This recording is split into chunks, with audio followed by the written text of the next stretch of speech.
हाय, good afternoon. सास, बहू और सेंसेक्स के आज के इस एपिसोड में आप सबका स्वागत है। आज मदद करने के लिए हमारे साथ होंगे जियोजीत फाइनेंशियल सर्विसेज के गौरांग शाह सर। गौरांग सर, हाय, शुभ मध्याय। बहुत बहुत धन्यवाद आशीष आपका, और आपको भी शुभ मध्याय और शुभ दिन।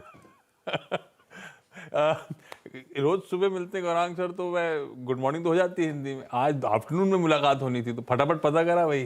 तो शुभ मध्याय is happy afternoon, good afternoon. Gaurang sir, आपको पता था ये?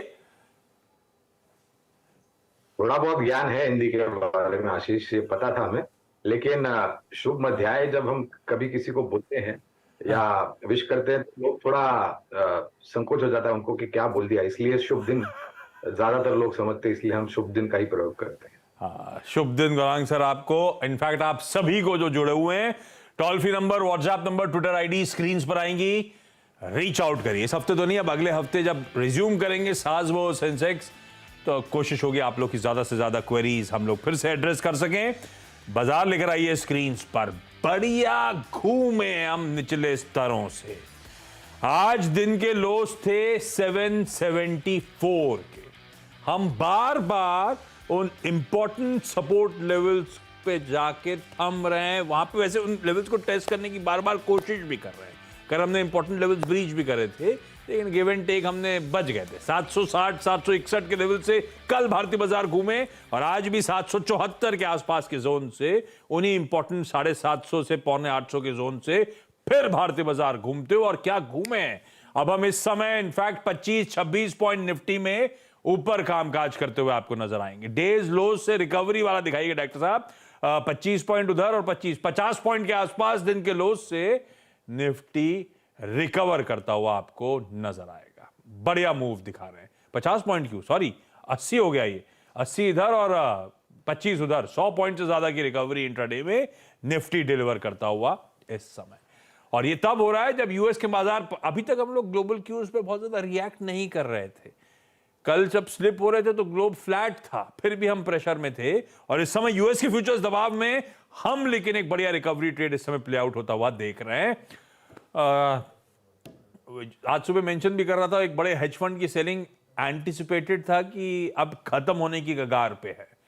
होपिंग कुछ बढ़िया रिकवरी आए। वो हेज फंड की सेलिंग अगर वाकई हो रही थी, किसी एफआईज की तरफ से एग्रेसिव, एक पॉकेट की तरफ से एग्रेसिव सेलिंग थी, तो थमती हुई नजर आएगी। और हम कुछ ध्यान देंगे, अपना बजट आने वाला है, थोड़ा बहुत हरियाली आए स्क्रीन पर, तो ऐसे ही स्क्रीन अब नजर आए, इस उम्मीद के साथ शो की शुरुआत कर रहा हूं। और आज हमें क्वेरी सॉल्व करने के लिए अंकलेश्वर, गुड़गांवा और लखनऊ जाना है। जो जो जुड़ेंगे सब स्क्रीन पर आएंगे। गौरांग सर, मार्केट्स को लेकर व्यू क्या बन रहा है? 2023 के शुरुआती जो 10 दिन निकले बड़े पेनफुल रहे हैं, साल ऐसे ही रहने वाला है क्या? तो उस पर टिप्पणी करने से पहले सीएनबीसी आवाज की पूरी टीम को आपको शानदार, बेमिसाल 18 साल जो आपने योगदान दिया है शेयर बाजार में, लोगों को मार्गदर्शन करने का काम किया है, और हम जैसे निमित्तों को एक मौका दिया आकर के लोगों को शेयर बाजार के ऊपर थोड़ा बहुत जो हमारी राय है, कैसे निवेश करना चाहिए, कैसे नहीं करना चाहिए। इस बेमिसाल 18 साल के लिए आपको बहुत बहुत शुभकामनाएं आशीष, आपको और आपकी पूरी टीम को सीएनबीसी आवाज की। और उम्मीद करते हैं कि आने वाले कई सालों तक इसी तरीके से आप लोगों को मार्गदर्शन करते रहेंगे, और हम जैसे लोगों को मौका देंगे आकर के शेयर बाजार के ऊपर थोड़ा बहुत ज्ञान बांटने का। तो बाजार इस के पूरे ऊपर 18 साल इस प्लेटफॉर्म पे रहने के लिए, हम सब की मदद करने के लिए, बहुत बड़े तरीके से दुनिया देश के सब हाल समझाने के लिए, स्टॉक्स पे व्यू देने के लिए, thank you so much. Thank you इस प्लेटफॉर्म पे इन पूरे 15-18 सालों से हम लोग की मदद करने के लिए। हाँ, आप मार्केट पे कुछ कह रहे थे गौरांग सर, सॉरी।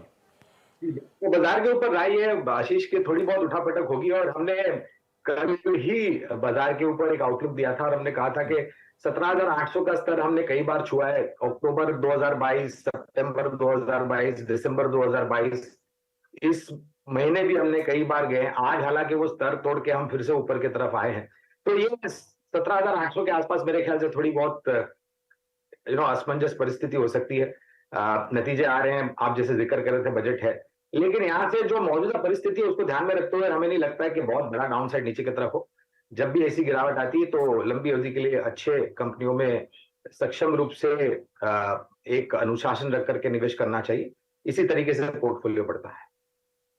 ठीक, चलिए शुरुआत कर रहा हूं। सबसे पहले अंकलेश्वर जा रहा हूं। आरती जी आपको वहां से आपकी स्क्रीन पे नजर आएंगी। Aarti ma'am good afternoon. Ankleshwar Gujarat से जुड़ती हुई। आरती मैम आपकी पहली क्वेरी कौन सी मैम? सर मेरी पहली क्वेरी ये है, फ्यूजन माइक्रो फाइनेंस में मैंने आईपीओ में अलॉटमेंट मुझे मिला था, तो वो क्या मुझे बनाए रखना चाहिए या फिर निकल जाना चाहिए? तो आपने आईपीओ के समय सब्सक्राइब करा था, लॉन्ग टर्म के व्यू से सब्सक्राइब किया था मैम? सर लिस्टिंग गेन की वजह से। तो बेसिक आइडिया था कि आईपीओ में पैसा लगाएं, बढ़िया लिस्टिंग गेन हो, निकल जाएं। ऐसा कोई मीनिंगफुल अपटेक आया नहीं है।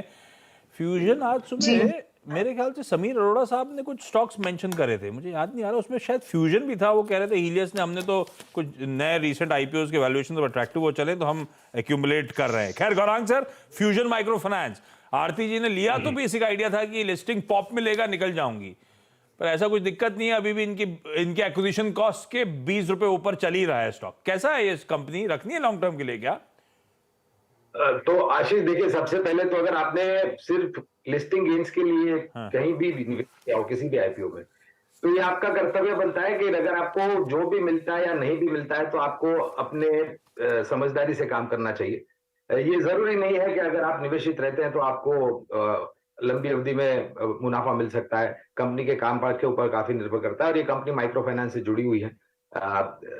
विशेष रूप में कोई रिसर्च रिपोर्ट नहीं हमारे पास, लेकिन आरती जी, अगर आप माइक्रो फाइनेंस से जुड़ी हुई कंपनियों में निवेश करना चाहते हैं तो एक बहुत ही बेहतरीन कंपनी है, काफी सालों से लिस्टेड है, AU small finance.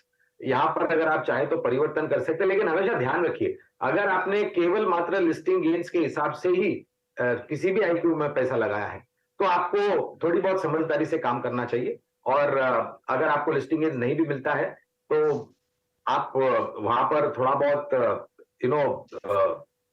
Actively participate करके आपको जो भी निर्णय लेना वो लेना चाहिए। अनफॉर्चुनेटली कोई विशेष कवरेज नहीं है, लेकिन हाँ, लंबी अवधि के लिए अगर आपको कोई चेंज करना है तो एयू स्मॉल फाइनेंस एक बेहतर है। हाँ, तो स्पेस में सबसे प्रेफर्ड जियोजीत का कॉल है एयू स्मॉल फाइनेंस बैंक का। ये बात सही है, जिस प्रमाइस के लिए लिया था कि लिस्टिंग पॉप मिले ना मिले निकल जाऊंगी, तो आपने रखा। गौरांग सर की कवरेज नहीं है लेकिन एयू स्मॉल इस पे फ्यूजन पे। हाँ, ये फ्यूजन मुझे याद पड़ता है, सुबह हीलियस कैपिटल के समीर अरोड़ा ने जब जुड़े थे तो कह रहे थे हमारे फंड ने कुछ स्टॉक्स एक्यूमुलेट करें। उसमें लैंडमार्क की बात करी थी, फ्यूजन की बात करी थी कि उन्होंने यहाँ पे फ्रेश खरीदारी करी है। तो कुछ फंड मैनेजर्स तो इस लेवल्स पे एक्यूमुलेट कर रहे हैं। तो आप डिसाइड करिए आपको करना क्या है। स्विच करने का मन है तो एयू बेहतर नजर आता है, और कुछ फंड मैनेजर्स की माने तो आप इसको भी कंटिन्यू कर सकते हैं। चलिए मैं लौटता हूं अगली। अच्छा, ये अंकलेश्वर का तो बहुत बड़ा इंडस्ट्रियल एरिया है ना? जी बिल्कुल।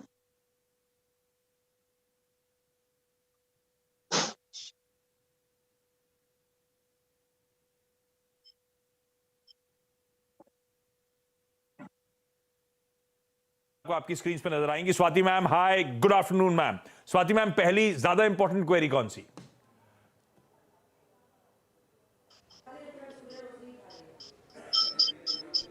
डायरेक्टर साहब सॉर्ट आउट करिए सारे ऑडियोज को।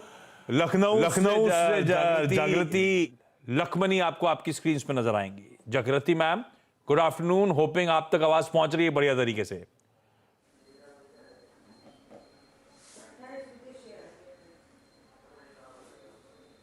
मुझे ऑडियो नहीं आ रहा है कि किसी के पास आवाज जा ही नहीं रही। गौरांग सर, आपके पास भी आवाज नहीं आ रही क्या मेरी?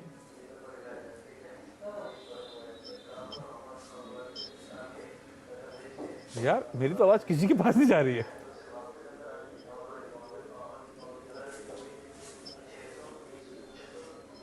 मार्केट्स पे आ रहा हूं, इस बीच ऑडियो सॉर्ट आउट करूंगा। मिड कैप्स आधे % के दबाव के साथ अभी भी कामकाज करते हुए, तो मिड कैप इंडेक्स दबाव में होगा। ब्रॉडर मार्केट्स का हाल बुरा नहीं है, जैसे जैसे रिकवरी आ रही है बढ़िया ब्रॉडर मार्केट्स बिहेव कर रहे हैं। इनफैक्ट एडवांसेस के फेवर में है बाजार। तो मिड कैप इंडेक्स बेहतर पिक्चर पोर्ट्रे शायद नहीं कर रहा, आधे % के अभी भी दबाव के साथ ट्रेड कर रहा है। लेकिन ब्रेथ देखिए आप, पॉजिटिव आपको नजर आएगी। 3:2 एडवांसेस के फेवर में ये ब्रेथ जाती हुई इस समय, और कुछ बढ़िया रिकवरीज आती हुई वो बढ़िया तरीके से हमारी टिकर टीम हाईलाइट कर रही है। कैसे मारुति, कैसे टीसीएस अपने दिन के लोज से बहुत बढ़िया रिकवर कर रहे हैं। तो कुछ स्टॉक्स, क्या कई स्टॉक्स अब लोअर लेवल से अच्छा मोमेंटम दिखाते हुए आपको नजर आएंगे। चलिए, मेरे ख्याल से ऑडियो इश्यूज सॉर्ट आउट हो गए। गौरांग सर, आपको आवाज आ रही है? जी हाँ, बीच में थोड़ी बहुत रुकावट थी, लेकिन अभी बराबर आ रही है। साथ सर, किसी के पास आवाज नहीं गई। मैंने आरती जी, स्वाति जी, जागृति सबसे बात कर ली, किसी के पास आवाज नहीं पहुंची थी। गुड़गांव से स्वाति मैम जुड़ती हुई। स्वाति मैम, आप सुन सकते हो मुझे? Yes, sir, I can hear you. Perfect. Swati ma'am, सबसे इंपॉर्टेंट क्वेरी जो गौरांग सर से पहले पूछनी है। जी जी, सबसे इम्पोर्टेंट है कि सर मैंने ना लास्ट ईयर केपीआर मिल लिया था, हाँ, but KPR mill I took at 735 50 shares and वो लेते ही डाउन हो गया। या I am like it is now at 515। तो मैं क्या करूं? My approach is for long term and I want to keep it लंबी। और बिल्कुल सही, मेरे ख्याल से उन्हीं लेवल्स के आसपास इसके ईयर हाई, वो हाईज भी वही बनाए थे 750 के हाँ आसपास जी, के। हाँ जी, यस। गौरांग सर, अच्छे मूव में था, जब से मैंने लिया तब से गिरता ही चले जा रहा है। मेरे पास 200 सवा 200 रुपए का लॉस हो गया जिस भाव पे मैंने एक्वायर करा था। लंबी अवधि के लिए रखना चाहती हूँ। केपीआर में लंबी अवधि के लिए अट्रैक्टिव है या नहीं, और मेरी एक्विजिशन प्राइस जो बड़ी ऊपर है, अब मेरे लिए क्या स्ट्रेटेजी बनती है? तो दिक्कत मेरे ख्याल से कुछ खबरों को लेकर के थी, केपीआर मिल्स को फिर कुछ आई थी उसको लेकर। और यहाँ पर भी अगर आप टेक्सटाइल क्षेत्र से जुड़ी हुई कंपनी में निवेश करना चाहते हैं, तो मेरी राय में, हमारी राय में एक बेहतरीन कंपनी है जिसके पास बहुत अच्छा मार्केट शेयर है, प्रोडक्ट प्रोफाइल काफी बेहतरीन है, और हाल ही में जो लिनन रेंज इन्होंने लॉन्च की थी वो भी उपभोक्ताओं को काफी मन भावन हुआ था। तो रेमंड्स मेरे ख्याल से एक बेहतर विकल्प होगा। और सरकार ने भी टेक्सटाइल क्षेत्र को लेकर के जो भी नीतियां में बदलाव किया है, क्योंकि काफी कुछ कंपटीशन, प्रतिस्पर्धा चाइना और बांग्लादेश से आ रही थी, लेकिन वहां पर भी काफी कुछ नीतियों में बदलाव किया गया है। तो ठीक है, आपको नुकसान हो रहा है अनफॉर्चुनेटली। एक स्टैंड अलोन रिपोर्ट नहीं है केपीआर मिल्स पर, लेकिन अगर आपको लंबी, जैसे आप बता रहे हैं, आपको लंबी अवधि के लिए निवेशित रहना है, तो हमारी राय में बदलाव करना चाहते हैं तो रेमंड्स है, वो एक बेहतरीन विकल्प है, और काफी सक्षम और मजबूत बैलेंस शीट है, और मैनेजमेंट भी काफी सक्षम है। तो लॉन्ग टर्म के लिए जो ज्यादा पसंद आता है, जिसपे कवरेज है और जो ब्यूटीफुली सेट लगता है इस समय, वो है रेमंड्स। चाहें तो स्विच कर सकते हैं। जागृति मैम, लखनऊ से जुड़ती हुई जागृति Lakhmani ji. Jagriti ma'am, hi, good afternoon. आपकी query ma'am. Hello sir, good afternoon sir. Hi जी। सर, मैंने ईज माई ट्रिप के शेयर खरीदे थे। सर, मैंने ईज माई ट्रिप के शेयर खरीदे 200 शेयर 55 रुपीज़ में। आपको क्या लगता है कि ये लॉन्ग टर्म इन्वेस्टमेंट के लिए अच्छा है कि नहीं? मैंने सोचा है, मैंने 1 ईयर तक ऐसा प्लान करके रखा है कि मैं इसको चलाऊंगी। आपको क्या लगता है इसमें? गौरांग सर भाई, ईज माई ट्रिप 1 साल के टाइम होराइजन के लिए अच्छा है या नहीं? इसने ना बहुत तगड़ा वो बोनस स्टॉक स्प्लिट करके एकदम ही वो मामला गड़बड़ा दिया है। अब ये आप लोग फंडामेंटल एनालिस्ट कैसे व्यू करते हो इस तरह के एग्रेसिव, जब उस भाव को कंपनी रिड्यूस करने की कोशिश करती है? ईज माई ट्रिप कैसा लगता है स्टॉक? 1 साल के लिए अट्रैक्टिव है क्या? जब 55 पे मेरी खरीद है, उसी के आसपास खड़ा हुआ है। मेरे ख्याल से पहले तो आशीष, इस क्षेत्र में बहुत कंपटीशन है। और दूसरी बात है कि मूल्यांकन को लेकर के जस्टिफाई बिल्कुल नहीं लग रहा है मुझे। और इनकी खरीद से मेरे ख्याल से थोड़ा बहुत नीचे है, करीबन 52-53 के आसपास मेरे ख्याल से मौजूदा स्तर है इस स्टॉक का। तो मैं राय दूंगा कि अगर आप यहां से निकलते हैं, तो निजी क्षेत्र की एक बेहतरीन बैंक है जिसके नतीजे इस शनिवार को आने वाले हैं, आईडीएफसी फर्स्ट बैंक। बहुत बेहतरीन बदला हुआ है मैम। अगर आप चाहें तो अपना निवेश यहां से निकाल करके आईडीएफसी फर्स्ट बैंक में करें, नजरिया लंबी अवधि का रखें, और मुझे उम्मीद है कि जो भी थोड़ा बहुत छोटा मोटा नुकसान आपको इसमें हो रहा है ईज माई ट्रिप में, उसकी भरपाई बहुत ही बेहतरीन तरीके से आईडीएफसी फर्स्ट बैंक में हो जाएगी। प्राइस के हिसाब से सिमिलर स्टॉक है 60 रुपए का। तो गौरांग सर ने वो भी रिटेल के जहन में रहता है ना, मैंने इतना खरीदा तो एग्जिट करके। गौरांग सर कह रहे हैं स्विच करिए भाई, आईडीएफसी फर्स्ट बैंक उनकी पसंदीदा बेट है, सिमिलर टिकट प्राइस की कंपनी जो शायद यहां से बढ़िया रिटर्न। सबको स्विच के कॉल्स आए। फ्यूजन के अच्छा, एयू स्मॉल फाइनेंस बैंक बेहतरीन कंपनी है स्पेस की। केपीआर मिल की जगह लॉन्ग टर्म में कुछ लगाना है तो रेमंड ज्यादा प्रेफर्ड पिक। ईज माई ट्रिप की जगह अब वो स्पेस की नहीं, लेकिन उस टिकट साइज की कंपनी आपकी स्क्रीन पर, आईडीएफसी फर्स्ट बैंक, जो गौरांग सर कह रहे हैं चाहें तो लंबी अवधि के लिए वो ज्यादा अट्रैक्टिवली प्लेस नजर आता है। आज बहुत ज्यादा बात हो नहीं पाई सबसे, और इश्यूज भी आ रहे थे। खैर किसी और दिन आप लोगों से वापस जुड़ेंगे। Aarti ma'am, Swati ma'am, Jagriti ma'am, thank you so much जुड़ने के लिए। इस प्रॉमिस के साथ छोड़े जा रहा हूं, हमारी टीम वापस आप लोगों से बातचीत करेगी किसी और शो में, बाकी सारी क्वेरी सॉल्व करेंगे।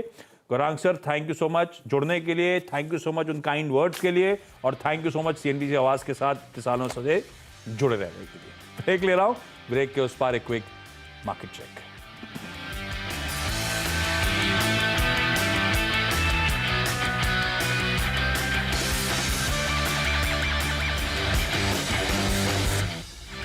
ब्रेक के बाद आपका स्वागत है। कुछ बढ़िया स्टॉक्स जो एक्शन में वो दिखा के छोड़े जाता हूं आपको। आइशर मोटर्स स्क्रीन पे खींच के लाइए, देखिए क्या मूव बन रहा है उस स्टॉक में इस समय।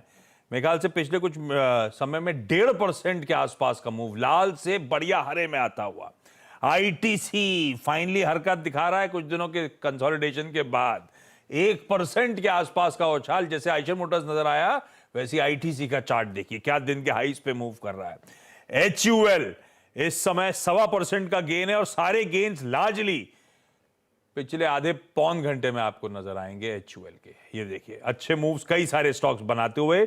लार्सन एंड टूब्रो हैवीवेट अपने लॉसेस को रिकूप करता हुआ अभी भी लाल में होगा, लेकिन लोअर लेवल से देखिए क्या रिकवरी अब लार्सन एंड टूब्रो दिखाने की कोशिश कर रहा है। वो स्टॉक जो बढ़िया बुल ग्रिप में इस समय आपको नजर आए। ऐसे ढेरों स्टॉक्स हैं जो बहुत अच्छे मूव्स दिखाने की कोशिश कर रहे हैं। खैर मार्केट्स का पूरा एक्शन और मिड कैप से खासतौर फोकस ब्रेक के उस पार मिड कैप मंत्र में करिएगा। नमस्कार।